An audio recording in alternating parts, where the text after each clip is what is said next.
Welcome to this explainer. You know, for 320 years, the Indian subcontinent went through this absolutely dramatic transformation under the Delhi Sultanate. We're talking about an era where slaves literally took the throne, massive cities were built from scratch, and the entire destiny of the region changed. Our main focus today? Figuring out exactly what the major legacies of these five Delhi Sultanates actually were. So let's travel back to 1206.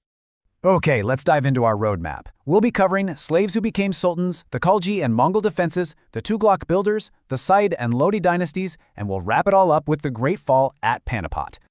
Now, the whole foundation of this era rests on a really fascinating irony. The great conqueror, Muhammad Ghori, well, he didn't have any sons. But when people asked him about the future of his empire, he was incredibly confident. His belief was clear: his slaves were competent enough to rule. And sure enough, after his death, those trusted governors stepped right up and built an empire of their own. And these Mamluk leaders, they didn't just take over, they did a total rebrand. They basically rejected the traditional title of king and adopted sultan instead.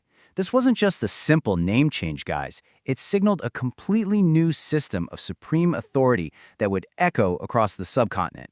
And this timeline brilliantly illustrates that shift. Starting with the Mamluks in 1206, we see power transfer through the Khaljis, the Tughlaqs, the Sayyids, and then finally to the Lodis in 1451. For over 3 centuries, this uninterrupted chain totally shaped the cultural and structural landscape of the region, right up until the fall in 1526. Here's a pro tip for you history buffs. Don't just rote learn these names. Use this table to mentally map out the founding fathers to their respective dynasties.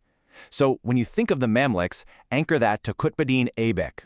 For the Lodis, think Bahol Lodi. Trust me, keeping these specific architects in mind makes following these massive shifts in power so much easier. Section 1. Slaves to Sultans, the Mamluk dynasty. So, the Mamluks left a permanent mark, mainly through their massive architectural vision. Qutbuddin Aibak literally laid the foundation of the iconic Qutb Minar in Delhi. But here's a really surprising historical twist for you. Aibak didn't die gloriously on a battlefield. He actually died playing Chaugan, which is an early version of polo, when he fell off his horse. And his final resting place? It's not in Delhi at all. It's actually in the famous Anarkali Bazaar of Lahore. The Mamluks also fundamentally challenged the status quo of leadership. Up until then, history heavily favored a traditional male lineage, right? But in 1236, Razia Sultana completely shattered the glass ceiling of that era. She became the very first female ruler of the Indian subcontinent. Her reign might have been short, but her legacy as a trailblazer? Absolutely permanent. Section 2.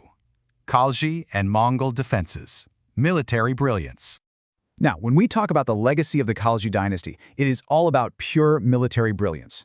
During this time, these incredibly fierce Mongol invasions were threatening to just wipe out the entire region. But Alauddin Khalji stepped in with strict military reforms and these incredibly robust defenses that successfully protected the Indian subcontinent. Literally, his strategies were the only thing standing between the subcontinent and total destruction. Section 3. Tughlaqs and canals, agricultural networks. What's really interesting here is how the Tughlaq legacy shifted away from just wars and conquests and moved heavily into massive agricultural engineering. Firoz Shah Tughlaq was a pioneer. He built these extensive irrigation networks and major canal systems. This infrastructure was a total game changer. It permanently transformed regional farming, turned completely barren lands green, and made the economy boom. This was a legacy that directly impacted the everyday citizen. Section 4. Sayyids and Lodi dynasty. A major power shift.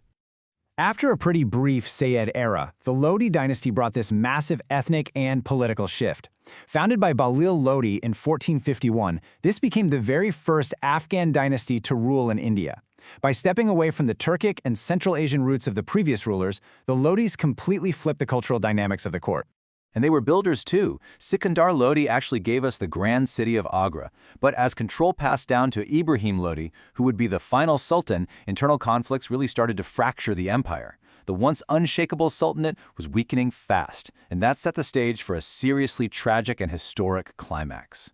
Section 5. The Fall at Panipat. End of the Sultanate. April 21, 1526. The First Battle of Panipat. On this one single day, an empire that had stood strong for centuries was just reduced to dust.